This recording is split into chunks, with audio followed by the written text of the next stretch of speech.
Welcome to special analysis. నేను రమా మండవ. ఈరోజు అనాలిసిస్లో భాగంగా మనం తీసుకోబోతున్న టాపిక్ ఏంటంటే, ఒక టైటిల్ ఇచ్చున్నాం ఈరోజు అనాలిసిస్కి. మనం ఆ టైటిల్ చూసినట్లయితే ముగ్గురు తమ్ముళ్ళ ముద్దుల అన్నయ్య అని చెప్పి కూడా మనం ఒక టైటిల్ పెడతాం జరిగింది. ఈ టైటిల్ ఇచ్చింది ఎవరి గురించో కాదు, లోకేష్ గురించే. ప్రస్తుతం కూటమి సర్కార్లో కీలక శాఖ మంత్రిగా, ఐటీ శాఖ మంత్రిగా, విద్యాశాఖ మంత్రిగా ఉన్న లోకేష్ గురించే మనం ఈరోజు టైటిల్ పెట్టింది. అయితే ఇక్కడ చాలామందికి అనుమానం రావచ్చు, లోకేష్ చంద్రబాబు నాయుడుకి ఒక్కడే కొడుకు, ఆయనకు సొంతగా తమ్ముళ్ళు ఎవరు లేరు. కానీ ఇక్కడ మనం ముగ్గురు తమ్ముళ్ళు అని పెట్టాం. ముగ్గురు తమ్ముళ్ళతో లోకేష్ ఆ స్థాయిలో ర్యాప్ మెయింటైన్ చేయడం వల్ల ఎప్పుడు కూడా వార్తల్లో ఉంటున్నారు ఇటీవల కాలంలో. అందుకే ఆ టైటిల్ పెట్టే ప్రయత్నం చేసాం ఈరోజు మనం. అయితే ఆ ముగ్గురు తమ్ముళ్ళతో లోకేష్ అంత సాన్నిహిత్యం పెంచుకోవడానికి కారణం ఏంటి, అంత క్లోజ్ అసోసియేషన్ వాళ్ళతో మెయింటైన్ చేయడానికి కారణం ఏంటి, అసలు ఇంతకీ మనం చెప్పుకుంటున్న ఆ ముగ్గురు తమ్ముళ్ళు కూడా ఎవరు? ఈ ప్రశ్నలు లోకేష్ అభిమానులు ఆసక్తిని కలిగించడం సహజమే. వాళ్ళ గురించే నేను చెప్పే ప్రయత్నం చేస్తాను. ఇక్కడ ముగ్గురు తమ్ముళ్ళతో మనం ముందుగా చెప్పుకోవాల్సింది ఎవరి గురించి అంటే, నారా రోహిత్ గురించే. స్వయంగా చంద్రబాబు నాయుడు తమ్ముడు రామ్మూర్తి నాయుడు కొడుకు నారా రోహిత్. మనం ఫస్ట్ నుంచి చూసుకున్నట్లయితే నారా ఫ్యామిలీ నుంచి రామ్మూర్తి నాయుడు మధ్యలో వైఎస్ లాంటి వాళ్ళు ఆయన మ్యానిపులేట్ చేసి కాంగ్రెస్లోకి తీసుకెళ్లే ప్రయత్నం చేసి చంద్రబాబు నాయుడు తిట్టించే ప్రయత్నం చేసినా, బట్ తర్వాత రోజుల్లో చంద్రబాబు నాయుడు ఆయన దగ్గరికి తీశారు. అదేవిధంగా ఆ ఫ్యామిలీని కూడా పూర్తి స్థాయిలో ఆ ఫ్యామిలీకి అండగా నిలబడ్డారు అవసరమైన చోట.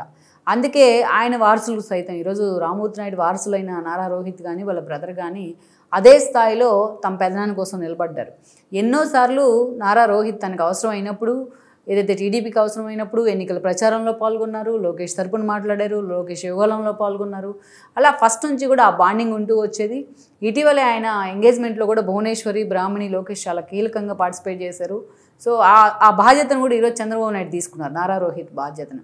అందుకే ఈరోజు తన అన్న లోకేష్తో అంత క్లోజ్ అసోసియేషన్ ఉంది నారా రోహిత్కు. తనకు అవకాశం వచ్చినప్పుడల్లా ఎన్నోసార్లు తన లోకేష్ మీద తన ఇష్టాన్నో తన ప్రేమను ఆయన దాచుకునే ప్రయత్నం చేయాలి. అందుకే ఎక్కడ తమ మధ్య ఏం పొరపొచ్చాలు లేవు అనే ప్రయత్నం కూడా లోకేష్ ఎన్నోసార్లు చూపిస్తూ వచ్చేవాళ్ళు. సో ఆ బాండింగ్ అయితే వాళ్ళ మధ్య ఉంది ఈ రోజున. సో అలా నారా రోహిత్తో సన్నిహిత సంబంధం ఉంది లోకేష్కు. చాలా క్లోజ్ అసోసియేషన్ అయితే మెయింటైన్ చేస్తారు. తమ్ముడైనప్పటికీ అంత స్థాయిలో వాళ్ళిద్దరి మధ్య బాండింగ్ ఉండేది. ఆయన వివాహం విషయంలో కావచ్చు, ఆయన ఎంగేజ్మెంట్ విషయంలో కావచ్చు, ఆయన తండ్రి అయిన రామ్మూర్తి నాయుడు చనిపోయిన సమయంలో కావచ్చు, లోకేష్ ఎంత సోబర్గా ఫ్యామిలీతో వ్యవహరించారనేది మనం చూస్తూ వచ్చాం.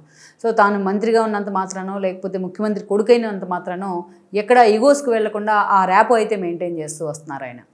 అలాగే ఇంకో తమ్ముడు గురించి చెప్పుకోవాలంటే ఈరోజు మనం చెప్పుకోవాల్సింది భరత్ గురించి. శ్రీభరత్ యాక్చువల్గా ఆయన లోకేష్కి తోడల్లుడు. బాలకృష్ణ పెద్ద కూతురు బ్రాహ్మణిని లోకేష్ పెళ్లి చేసుకుంటే, అదేవిధంగా చిన్న కూతురు అయిన తేజస్వినిని శ్రీభరత్ వివాహం చేసుకున్నారు. ఆయన ఎంఎస్ మూర్తి, కావూరు సాంబశివరావుకి ఉమ్మడి మనవడు కూడా ఆయన. సో గీతంస్ విద్యా సంస్థల అధినేత. ఈరోజు ఎంపీగా ఉన్నారు. గతంలో ఎంపీగా పోటీ చేసి ఓడిపోయారు 19లో. అండ్ దెన్ ఈరోజు ఆయన ఎంపీగా ఉన్నారు. మొన్న టీడీపీ నుంచి, కూటమి ప్రభుత్వం నుంచి వైజాగ్ ఎంపీగా కూడా గెలవడం జరిగింది.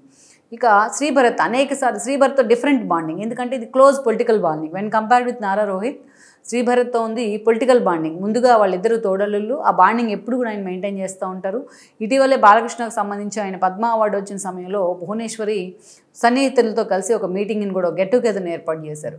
ఆ గెట్ టుగెదర్ వేదిక నుంచి కూడా ఆ రోజు ఏకంగా శ్రీభరత్ మీద జోక్స్ వేస్తూ లోకేష్ అందరినీ నవ్వించారు కూడా మనం చూసినట్లయితే, వాడు వీడు అంటూ. సో ఆ బాండింగ్ అయితే బ్రదర్హుడ్ రిలేషన్ అయితే వాళ్ళకు ఉంది. కానీ ఈరోజు అటు పొలిటికల్ రిలేషన్ కూడా ఉంది వాళ్ళకు.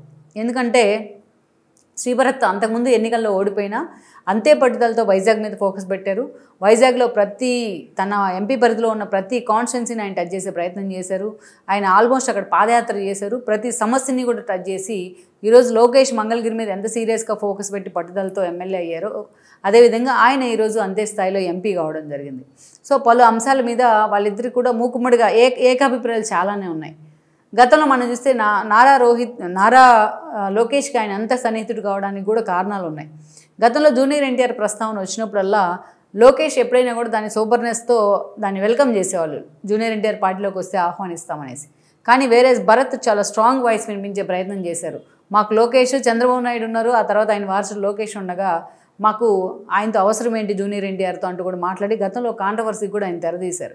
సో అంత స్ట్రాంగ్ వాయిస్ని భరత్ వినిపిస్తారు కాబట్టి అదే స్థాయిలో లోకేష్ కూడా ఆయన్ని అదే స్థాయిలో ప్యాంపర్ చేస్తూ ఉంటారు. సో తనకు అవకాశం వచ్చినప్పుడల్లా భరత్తో తనకున్న సన్నిహిత సంబంధాన్ని బయటపెట్టడానికి కూడా ఆయన ఇష్టపడుతూనే ఉంటారు. సో ఆ స్థాయిలో భరత్తో ఒక క్లోజ్ ర్యాప్ ఉంది లోకేష్కి. ఇక మూడో తమ్ముడు గురించి చెప్పుకోవాలంటే హితేష్, దగ్గుబాటి హితేష్. దగ్గుబాటి హితేష్ ఎవరో కాదు, తన పెద్దమ్మైన, పేరుకి చిన్నమ్మ అని పిలుచుకుంటాం పురంధేశ్వరిని, బట్ ఆవిడ పెద్దమ్మ లోకేష్కి. ఆవిడ స్వయాన ఆవిడ కొడుకే దగ్గుబాటి హితేష్. అయితే గతంలో మనం అలాంటి దగ్గుబాటి హితేష్తో కూడా చాలా సన్నిహిత సంబంధాలు లోకేష్ మెయింటైన్ చేస్తూ వస్తున్నారు. ఇటీవల అనేక సార్లు వాళ్ళిద్దరూ కూడా ఒకే ఫ్రేమ్లో మనకు కనిపించారు. గతంలో చూస్తే హితేష్ ఎప్పుడు కూడా విదేశాలకి, లోకేష్ విదేశాల్లో ఉన్నప్పుడు కూడా ఆయన విదేశాలకే పరిమితమయ్యారు. ఆయన అమెరికా పౌరసత్వం కూడా ఉంది ఆయనకు. హితేష్ రాజకీయాల్లోకి రావాలనుకున్నప్పుడు ఆ రోజు టీడీపీతో ర్యాపో లేని పరిస్థితుల్లో, వ్యాక్యూమ్ ఉన్న పరిస్థితుల్లో ఆయన వైసీపీకి వెళ్ళడం జరిగింది, దగ్గుబాటి వెంకటేశ్వరరావు తన కొడుకుతో పాటు. అప్పటికే పురంధేశ్వరి బీజేపీలో ఉన్నారు. ఎస్పెషల్లీ 2019 ఎన్నికల్లో హితేష్కి టికెట్ ఇవ్వాలని జగన్మోహన్ రెడ్డి అనుకున్నప్పటికీ ఆ రోజు పౌరసత్వ సమస్య కారణంగా దగ్గుబాటికి ఆ టికెట్ దక్కింది. ఆయన పోటీ చేసి ఓడిపోయారు ఏలూరు సాంబశివరావు చేతిలో. అయినప్పటికీ కూడా అనేక రకాలుగా ఆ రోజు టీడీపీ వర్సెస్ వైసీపీ ఈక్వేషన్లో కొన్ని విమర్శలు చోటు చేసుకుని ఉండొచ్చు పొలిటికల్గా. కానీ ఓడిపోయిన తర్వాత రాజకీయాల నుంచి దగ్గుబాటి తప్పుకునే ప్రయత్నం చేసిన, హితేష్ కూడా రాజకీయాలకు దూరంగా ఉన్నా, బట్ తనకు అవకాశం వచ్చినప్పుడల్లా హితేష్తోనే ఆ బాండింగ్ అయితే ఆయన కొనసాగిస్తూ వచ్చారు లోకేష్. ఉమామహేశ్వర్ లాంటి వాళ్ళు చనిపోయిన సమయంలో కావచ్చు, ఫ్యామిలీ అకేషన్స్లో కావచ్చు, అనేక రకాలుగా హితేష్ని ఎప్పుడు కూడా ఆయన హక్కును చేర్చుకునే ప్రయత్నమే చేశారు. ఇంకోవైపు చూస్తే గతంలో వచ్చిన తమకున్న విభేదాలని, ఈగోస్ని పక్కన పెట్టి చంద్రబాబు నాయుడు స్వయంగా దగ్గుబాటికి బాగాలేకపోతే హాస్పిటల్కి వెళ్ళడం జరిగింది. ఇక దగ్గుబాటి తాను రచించిన పుస్తకాన్ని చంద్రబాబు నాయుడు చేతుల మీదుగా రివీల్ చేసే ప్రయత్నం కూడా జరిగింది. ఇలా తమ మధ్య ఉన్న బాండింగ్ని మళ్ళీ పునరుద్ధరించే ప్రయత్నం చేసుకున్నారు వాళ్ళిద్దరూ. సో ఆ క్రమంలోనే హితేష్ని కూడా లోకేష్ దగ్గర తీసుకునే ప్రయత్నం చేశారని అనుకోవచ్చు. ఇటీవల పురంధేశ్వరి మాట్లాడుతూ కూడా హితేష్ చాయిస్ ఎలా ఉన్నా దాన్ని నేను యాక్సెప్ట్ చేస్తాను పాలిటిక్స్లో అంటూ కూడా ఆవిడ ఒక లీక్ ఇచ్చే ప్రయత్నం చేశారు.